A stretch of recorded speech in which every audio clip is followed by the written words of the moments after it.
नमस्कार। ज्योति online classes में आप सभी लोगों का स्वागत है। आज हम फिजिक्स का कुछ महत्वपूर्ण क्वेश्चन लेकर आए हैं जो चैप्टर नंबर 4 से संबंधित है। उस चैप्टर का नाम है कि विद्युत धारा का चुंबकीय प्रभाव। तो हम चलते हैं क्वेश्चन नंबर 1 पे चलते हैं। क्वेश्चन नंबर 1 कह रहा है कि किसी विद्युत धारावाही सीधी लंबी परिनालिका के भीतर चुंबकीय क्षेत्र क्या होता है। ऑप्शन ए में 0 होता है, ऑप्शन बी में है इसके सिरे की ओर जाने पर घटता है, ऑप्शन सी में है इसके सिरे की ओर जाने पर बढ़ता है, ऑप्शन डी में है सभी बिंदुओं पर समान होता है। तो ए का सही उत्तर हो जाएगा ऑप्शन नंबर डी, क्योंकि यह सभी बिंदु पर क्या होता है, ऑप्शन बिंदु समान होता है। ऑप्शन नंबर 2 में चलते हैं। फ्लेमिंग के वाम हस्त नियम में बाएं हाथ की तर्जनी संकेत करती है, किसकी ओर संकेत करती है। तो ऑप्शन ए में है चालक पर आरोपित विद्युत बल की दिशा में, ऑप्शन बी में चुंबकीय क्षेत्र की दिशा में, ऑप्शन सी में क्या है चालक में प्रवाहित विद्युत धारा की दिशा में, ऑप्शन डी में है इनमें से कोई नहीं। तो इसका सही उत्तर हो जाएगा ऑप्शन नंबर बी, यह चुंबकीय क्षेत्र की दिशा की ओर संकेत करता है। Option number D. क्वेश्चन के नंबर 3 में चलते हैं। पश्चिम की ओर प्रक्षेपित कोई धनावेशित कण अल्फा कण किसी चुंबकीय क्षेत्र द्वारा उत्तर की ओर विक्षेपित हो जाता है, चुंबकीय क्षेत्र की दिशा क्या होगा। ऑप्शन ए में है दक्षिण की ओर, ऑप्शन बी में है पूर्व की ओर, ऑप्शन सी में अधोमुखी, ऑप्शन डी में है ऊपरी मुखी। तो 3 का सही उत्तर हो जाएगा ऑप्शन नंबर यानी कि डी, यह ऊपरी मुखी हो जाएगा। क्वेश्चन नंबर अगले में चलते हैं। क्वेश्चन नंबर 4 में विद्युत फ्यूज विद्युत धारा के किस सिद्धांत पर कार्य करता है। ऑप्शन ए में है क्या ऊष्मीय, ऑप्शन बी में चुंबकीय, ऑप्शन सी में है रासायनिक और ऑप्शन डी में इनमें से कोई नहीं। तो इसका सही उत्तर हो जाएगा क्वेश्चन नंबर 4 के ऑप्शन नंबर ए, यह ऊष्मीय प्रभाव पर कार्य करता है। क्वेश्चन नंबर 5 में चलता है। बैटरी से किस प्रकार की धारा प्राप्त होती है। ऑप्शन ए में है दिष्ट धारा, ऑप्शन बी में है प्रत्यावर्ती धारा, ऑप्शन सी में ए और बी दोनों, और ऑप्शन डी में इनमें से कोई नहीं।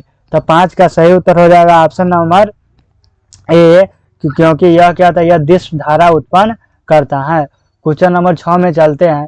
विद्युत चुंबकीय प्रेरण की खोज किसने की थी। तो ऑप्शन ए में है फ्राडे ने, ऑप्शन बी में है मैक्सवेल ने, ऑप्शन सी में है एम्पियर ने, ऑप्शन डी में है फ्लेमिंग ने। तो इसका सही उत्तर हो जाएगा ऑप्शन नंबर ए, फ्राडे के द्वारा, क्योंकि यह खोजा गया था। और अगले नंबर क्वेश्चन नंबर 7 में चलते हैं। क्या कर रहा है क्वेश्चन नंबर 7। विद्युत जनित्र का सिद्धांत आधारित है, यानी विद्युत जनित्र का सिद्धांत किस पर आधारित है इसका। ऑप्शन ए है विद्युत धारा के ऊष्मीय प्रभाव पर, ऑप्शन बी है प्रेरित विद्युत धारा पर, ऑप्शन सी में क्या विद्युत चुंबकीय प्रेरण पर, ऑप्शन सी में प्रेरित चुंबकत्व पर। तो 7 का सही उत्तर हो जाएगा ऑप्शन नंबर सी, यह चुंबकीय प्रेरण पर कार्य करता है।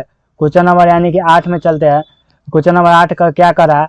तांबे के तार की एक आयताकार कुंडली जिसकी चुंबकीय क्षेत्र में घूर्णन गति कर रही है, इस कुंडली में प्रेरित विद्युत धारा की दिशा में कितने परिभ्रमण के पश्चात परिवर्तन होता है। तो ऑप्शन ए में है 2 बार, ऑप्शन बी में है 1 बार, और ऑप्शन सी में है क्या है आधे, और ऑप्शन डी में है 1/4। तो इसका सही उत्तर हो जाएगा ऑप्शन नंबर सी, जो आधे में क्या होता है घूर्णन के पश्चात परिवर्तन हो जाता है।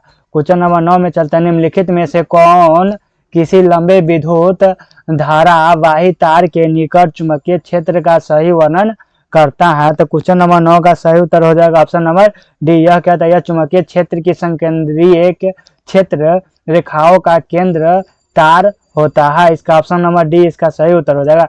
क्वेश्चन नंबर 10 में चलते हैं। वैद्युत चुंबकीय प्रेरण की परिघटना है। तो क्वेश्चन नंबर 10 का सही उत्तर हो जाएगा ऑप्शन नंबर यानी कि डी हो जाएगा। यह कुंडली तथा चुंबक के बीच आपेक्षिक गति के कारण कुंडली में प्रेरित विद्युत धारा उत्पन्न करता है। तो इसका ऑप्शन नंबर क्या हो जाएगा, सी इसका सही उत्तर हो जाएगा। क्वेश्चन नंबर 11 में चलता है। विद्युत धारा उत्पन्न करने की युक्ति को क्या कहा जाता है। ऑप्शन ए में है जनित्र, ऑप्शन बी में है गैल्वेनोमीटर, ऑप्शन सी में है एमीटर, ऑप्शन डी में है मोटर। तो 11 का सही उत्तर हो जाएगा ऑप्शन नंबर ए, क्या होता है इसका उत्तर हो जाएगा जनित्र होता है। क्वेश्चन नंबर 12 में चलता है। किसी एसी जनित्र तथा डीसी जनित्र में एक मूलभूत अंतर यह है कि ऑप्शन ए में एसी जनित्र में विद्युत चुंबक होता है, जबकि डीसी मोटर में अस्थायी चुंबक होता है, ऑप्शन बी में है डीसी जनित उच्च वोल्टता का जनन करता है। ऑप्शन सी में एसी जनित उच्च वोल्टता का जनन करता है। ऑप्शन डी में एसी जनित में सर्पी वल्ले होते हैं, जबकि डीसी जनित में दिक् परिवर्तन होता है। तो 12 का सही उत्तर हो जाएगा ऑप्शन नंबर डी, इसका सही उत्तर हो जाएगा। क्वेश्चन नंबर 13 में लघु पतन के समय परिपथ में विद्युत धारा का मान क्या होता है।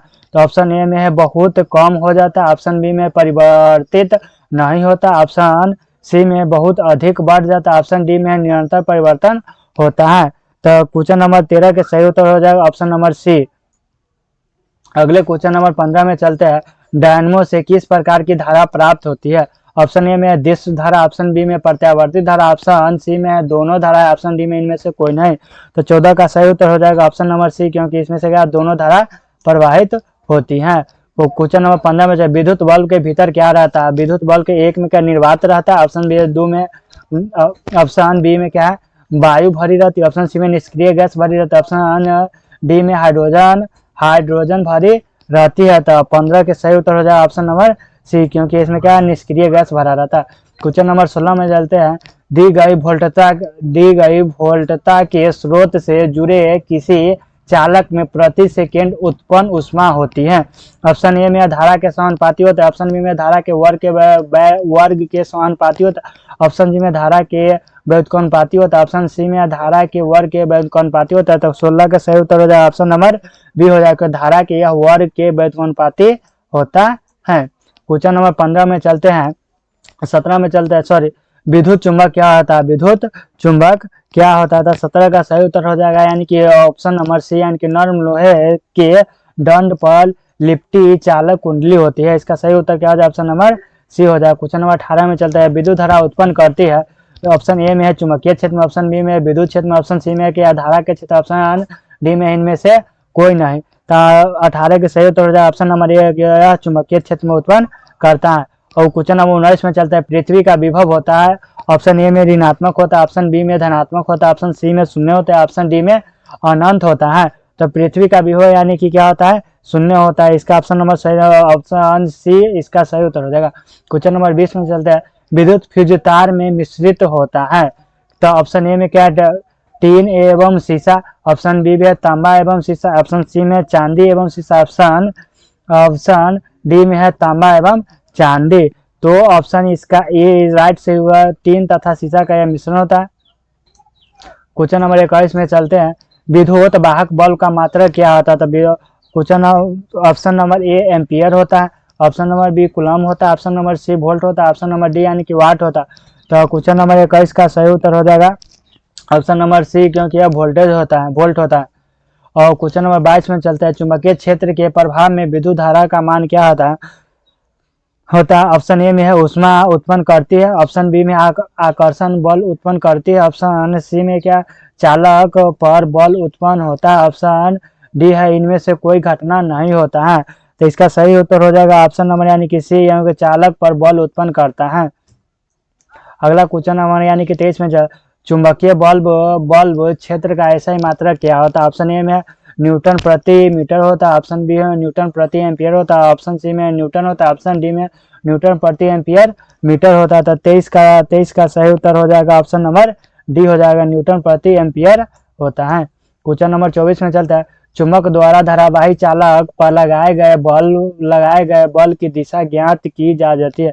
ऑप्शन ए में फ्लेमिंग के वाम हस्त नियम से, ऑप्शन बी में ओम के नियम से, ऑप्शन सी में मैक्सवेल के दक्षिण हस्त नियम से, ऑप्शन डी में इनमें से किसी नियम से नहीं। तो क्वेश्चन नंबर 24 को यानी कि सही उत्तर हो जाएगा ऑप्शन नंबर ए, फ्लेमिंग के वाम हस्त नियम से यह प्राप्त होता है। ऑप्शन नंबर 25 में चलते हैं। डायनमो का सिद्धांत आधारित है। ऑप्शन नंबर ए में है विद्युत चुम्बकीय प्रेरण पर, ऑप्शन बी में है प्रेरित विद्युत पर, ऑप्शन सी में है धारा के उसमें प्रभाव पर, ऑप्शन डी में इनमें से कोई नहीं। तो क्वेश्चन नंबर 25 का सही उत्तर हो जाएगा ऑप्शन नंबर ए, यह कहता है विद्युत चुम्बकीय प्रेरण के प्रेरक पर कार्य करता है। क्वेश्चन नंबर 26 में चलते हैं। विद्युत मोटर को चलाया जा सकता है। तो ऑप्शन ए में क्या प्रत्यावर्तित धारा पर, ऑप्शन बी में दिष्ट धारा पर, ऑप्शन सी में प्रत्यावर्तित और दिष्ट दोनों धारा पर, ऑप्शन डी इनमें से कोई नहीं। तो क्वेश्चन नंबर 26 का यानी कि सही उत्तर हो जाएगा ऑप्शन नंबर सी, प्रत्यावर्तित और दिष्ट दोनों धारा पर कार्य करता है। क्वेश्चन नंबर 27 में चलते हैं। विद्युत मोटर की क्रिया आधारित है। ऑप्शन ए में विद्युत धारा और चुंबकीय प्रभाव पर, ऑप्शन बी में चुंबक और विद्युत धारा के प्रभाव पर, ऑप्शन सी में आर्मेचर के घूर्णन पर, ऑप्शन डी है इनमें से किसी पर नहीं। तो क्वेश्चन नंबर 27 का यानी कि सही उत्तर हो जाएगा ऑप्शन नंबर ए। और क्वेश्चन नंबर 28 में चलते हैं। डायनमो के द्वारा बदला जाता है। तो क्या का ऑप्शन में यांत्रिक ऊर्जा को विद्युत ऊर्जा में, और ऑप्शन बी में चुंबकीय ऊर्जा को विद्युत ऊर्जा में, ऑप्शन सी में है गतिज ऊर्जा को विद्युत ऊर्जा में, और ऑप्शन डी में स्थित ऊर्जा को विद्युत ऊर्जा में। तो 28 का सही उत्तर हो जाएगा क्या, ये आंतरिक ऊर्जा को विद्युत ऊर्जा में ऑप्शन में बदलता है। तो ऑप्शन नंबर ए इसका सही उत्तर हो जाएगा। यदि वीडियो अच्छा लगे तो लाइक करें, सब्सक्राइब करें और अपने दोस्तों के पास शेयर करें। फिर मिलते हैं नेक्स्ट वीडियो में। धन्यवाद।